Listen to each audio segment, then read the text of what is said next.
마태복음 6장 9절에서 13절 말씀 제가 한 절, 여러분 한 절 교독하겠습니다. 요한성경은 8쪽입니다. 신약성경 마태복음 6장 9절에 13절 말씀을 책갈피로 표시해주면 좋겠습니다. 그러므로 너희는 이렇게 기도하라. 하늘에 계신 우리 아버지여, 이름이 거룩히 여김을 받으시오며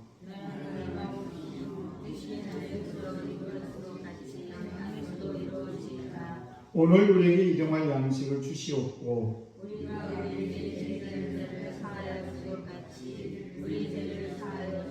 같이니라. 우리를 시험에 들게 하지 마시옵고 다만 악에서 구하시옵소서. 나라와 권세와 영광이 아버지께 영원히 있사옵나이다. 아멘. 기도하겠습니다. 참으로 좋으신 하나님 아버지, 오늘부터 특별 새벽기도, 특별히 마태복음 6장 9절 13절에 있는 말씀을 통해서 저희들 주기도문에 대해서 함께 말씀을 전하고 또 우리가 듣습니다. 아버지, 저희들 이 특별 새벽이 끝나는 그 시간까지 주께서 늘 함께 하시고 오늘도 아버지 말씀을 통해 다시 한번 주님이 가르친 기도를 다시 한번 깨닫게 하시고 또 저희들 그 말씀에 따라 승리하는 아버지 날마다 주님 앞에 기도할 때 어떻게 기도하는지 다시 한번 깨닫는 귀한 시간 될 수 있도록 은혜 베풀어 주옵소서. 한 영혼 한 영혼 저들의 모든 삶을 주님 주관해 주시고 승리하게 하시고 아버지 날마다 주님과 동행하는 귀하고 복된 삶을 살아갈 수 있도록 주여 은총을 허락해 주옵소서. 범사에 감사합니다. 우리 변재봉 원사님, 배준욱 권사님, 변성민 청년, 심혜로 청년 주 앞에 감사의 힘을 드립니다. 아버지 가정을 축복해 주옵소서. 아버지께서 귀한 가정을 축복해 주셔서 날마다 주의 은혜가 차고 넘치게 하시고 범사의 감사가 날마다 넘치는 귀한 가정으로 인도해 주옵소서. 우리 김현희 권사님 1,000번 예물을 드립니다. 350번째 주 앞에 올려드립니다. 아버지 귀한 딸의 기도를 들으시는 주님, 오늘도 최영석과 유경아 이 가정을 주님 축복하시고 하나님의 온전한 은혜 가운데 인도해 주시기를 원합니다. 날마다 주의 사랑으로 가득 채워주시고 아버지께서 오늘도 눈동자같이 지켜 인도해 주심을 믿습니다. 우리 사랑하는 성도들, 아버지 오늘부터 또 월요일 시작하는 아버지 하루가 시작됩니다. 하나님 일주일 내내 주님 지켜주시옵시고 어떤 상황에서도 어려움 당하지 아니하도록 아버지 피할 바위를 허락해 주시고 날마다 감사 넘치는 귀한 영혼들 다 되게 주옵소서. 감사드리며 축복하며 예수님 이름으로 기도드리옵나이다. 아멘. 귀하고 복된 새벽에 나오신 우리 귀한 성도 하나님의 크신 은총이 여러분에게 충만하시기를 축복합니다. 오늘부터 주기도문에 대해서 함께 말씀을 나누려고 합니다. 특별히 오늘부터 금요일까지는 하늘에 계신 우리 아버지 요 말씀을 가지고 5번에 걸쳐서 은혜 받기를 원합니다. 여러분들도 빠지지 마시고 정말 중요한 말씀인데 우리가 이 말씀을 통해 다시 한번 주님이 우리에게 가르쳐주는 기도가 무엇인지 우리는 어떻게 기도해야 되는지 이 말씀을 통해 은혜 받는 그런 귀한 시간 되기를 축복합니다. 철로역정의 저자인 존 버넌이라는 사람이 있습니다. 이분이 이렇게 얘기했습니다. 당신이 기도한 후에는 당신의 능력보다 더한 것을 할 수 있지만 당신이 기도하기 전까지는 당신의 능력보다 더한 것을 할 수 없다. 기도해야 내가 기도한 것보다 훨씬 더 더한 것을 할 수 있지만 기도를 하지 않으면 내가 생각한 것보다 훨씬 못한 인생을 산다. 이런 말씀이죠. 예수님의 그 개인 생활은 대부분 많은 것에 기도 생활에 집중이 되어 있습니다. 성경을 보게 되면 새벽 미명에 또 아직 어두울 때 한적한 곳에서 기도했다. 밤이 맞도록 기도를 했다. 또 기적을 행할 때도 하늘을 향해서 축사하사 이렇게 기도하는 모습을 볼 수가 있고 큰 일을 앞두면 꼭 기도를 하는 모습을 볼 수가 있고요. 또 십자가의 순환 앞에서도 하나님께 기도하는 그런 모습을 볼 수가 있습니다. 그런데 예수님께서 가르쳐준 기도 중에서 가장 혁명적인, 혁신적인 그런 혁명적인 원리는 뭔가 하면 하나님을 아버지라고 부르는 것입니다. 네, 그래서 예수님께서는 언제나 하나님을 아버지라고 부르고 있고요. 또 심지어는 너무나 당당하게 아버지라고 이렇게 부르는 모습을 볼 수가 있습니다. 여러분, 때로는 우리가 아버지라는 그 단어에 대해서 거부감을 느끼는 분들이 있죠. 왜냐하면 나의 아버지, 육신의 아버지는 때로는 우리 가정을 너무 힘들게 하고 어떤 때는 노름자고 도박도 하고 뭐 바람도 피고 이런 여러 가지 우리가 생각해 볼 때 아버지는 저러면 안 되는데 라는 그런 생각이 들어서 아버지하면 어떤 분은 아주 진절미를 치는 분도 있어요. 그래서 각 사람마다 아버지라는 그 단어에 대해서 아주 각각 다른 감정을 가지고 있는 것입니다. 그래서 우리가 너무 좋은 이미지를 갖고 있거나 아니면 너무 나쁜 이미지를 갖고 있는데 그것은 나의 육신의 아버지의 그런 인격이 나에게 그대로 반영되기 때문에 아버지 하면 그 뉘앙스가 다 서로 다른 것을 알 수가 있습니다. 그런데 예수님 당시에 예수님 외에도 그 어떤 사람도 그 누구도 하나님을 아버지라고 부르지 않았습니다. 이유가 있습니다. 왜 그런 일이 있었냐? 아무도 가르치지도 않았고 또 뿐만 아니라 교육을 시킨 사람이 없었기 때문에 하나님을 아버지라고 부를 수가 없었습니다. 또 그럴 수밖에 없는 이유가 있었는데 또 하나는 뭔가 하면 이스라엘 사람들은 하나님을 아버지라고 부른다. 이것은 있을 수가 없는 일이에요. 왜냐하면 그들은 여호와의 이름을 부르는 것, 야훼의 이름을 부르는 것이 너무 두려웠기 때문에 그래서 하나님을 때로는 엘로힘 이렇게 부릅니다. 때로는 아도나 이렇게 불러요. 하나님을 직접 부르지 못해요. 그래서 하나님을 감히 이름을 부르지 못하는 그 사람들한테 아버지라는 이야기는 있을 수가 없는 이야기입니다. 그래서 이스라엘 백성들에게 하나님 하면 두려움의 대상입니다.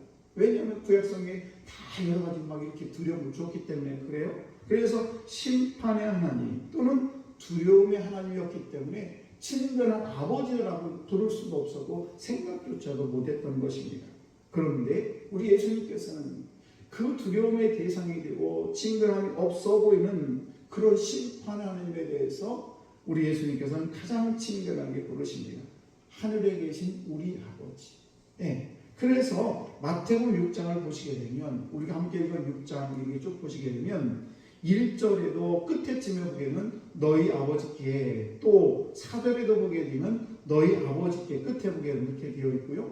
또 6절 말씀도 보게 되면 중간쯤에 너 내 아버지께 기도하라. 또 8절에도 보게 되면 끝에 너희 아버지께서 또 이렇게 하고 14절에도 보게 되면 너희 하늘 아버지께서도 또 18절에도 보게 되면 중간쯤에 내 아버지께 보이게 하려 함이라. 또 26절에도 보게 되면 너희 중간쯤에 너희 하늘 아버지께 이렇게 9번이나 이렇게 하나님에 대해서 너희 아버지다라는 것을 우리에게 가르쳐주고 있습니다.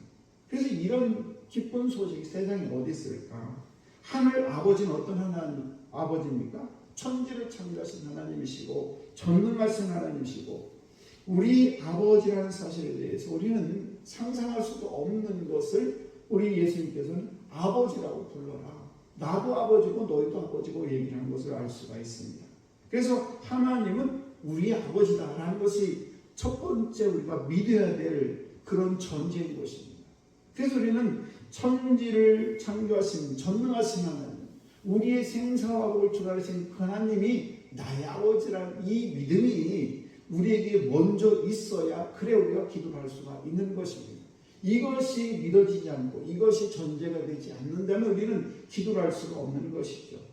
그래서 우리가 이미 말씀대로 예수님은 우리에게 하나님이 우리 아버지심을 여러 번 알려주고 있는데 특별히 요한복음 20장 17절 말씀을 보시게 되면 이렇게 말씀을 하십니다.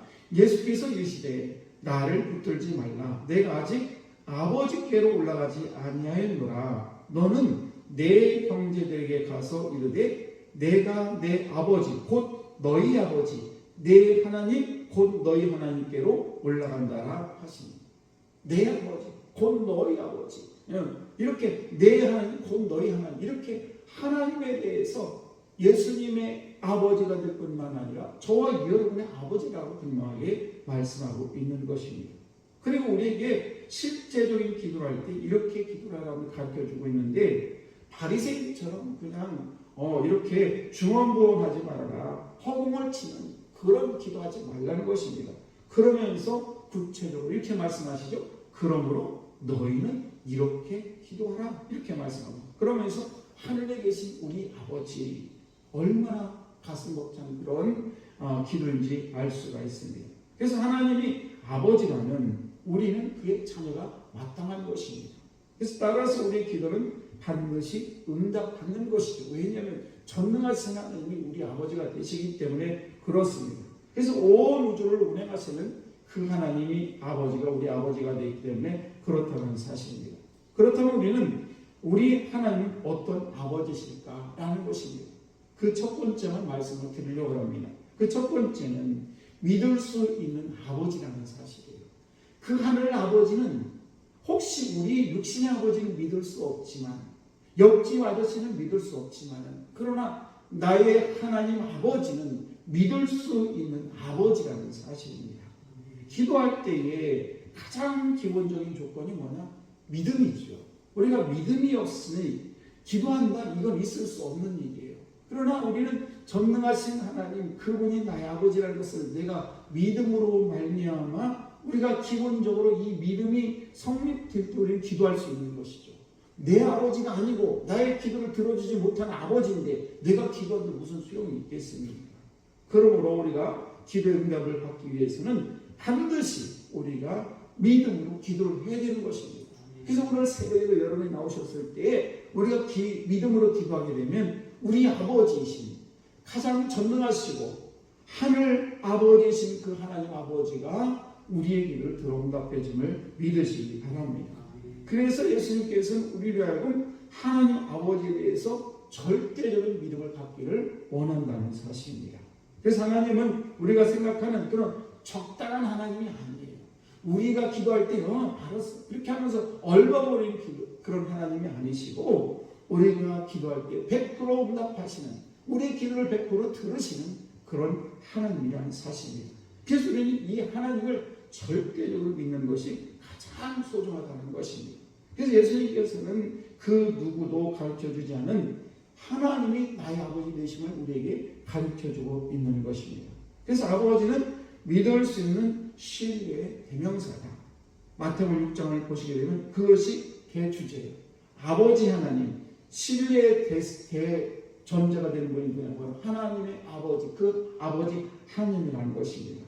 여러분, 마태복음 7장 11절 말씀을 보시게 되면 너희가 악한 자라도 좋은 것으로 자식에게 줄 줄 알거든 하물며 하늘에 계신 너희 아버지께서 구하는 자에게 좋은 것으로 주지 않겠느냐. 악한 아버지도 우리에게 무언가를 좋은 걸 주려고 하는데 하늘에 계신 아버지께서 우리에게 왜 좋은 걸 주지 않겠느냐라고 마태복음 7장 11절 우리에게 분명히 말씀하고 있습니다. 여러분, 오늘도 내 기도가 응답받음을 믿으시기 바랍니다. 그렇게 기도해야 우리는 그 기도로 인해서 우리가 힘을 얻고 그 기도가 응답된다는 사실입니다. 사랑하는 성도 여러분, 오늘도 이렇게 나의 아버지, 그 전능하신 하나님 아버지가 나의 아버지심을 믿고 우리가 오늘도 승리하시고, 또 혹시 아직도 나의 아버지 때문에 고통받는 그런 육신의 아버지 때문에 고통을 받는 그런 많은 영혼이 있다면 오늘도 하나님 아버지가 전능하신 그분이 나의 아버지를 믿고 그분에게 복음을 증거하는 여러분 되시기를 주의 이름으로 간절히 축원합니다. 우리 기도하겠습니다.